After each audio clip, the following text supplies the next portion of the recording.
Hello guys! For today's video, gagala natin si Mimo kaso tulog pa.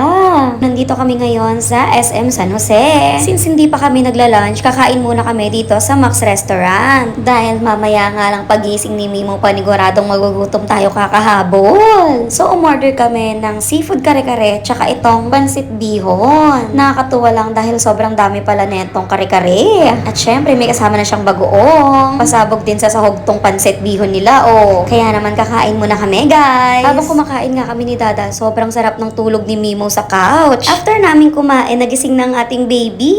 Medyo wala pa nga siya sa ulirat kaya ganyan ang itsura. Gusto lang talaga namin paglaruin dito sa mall si Mimo.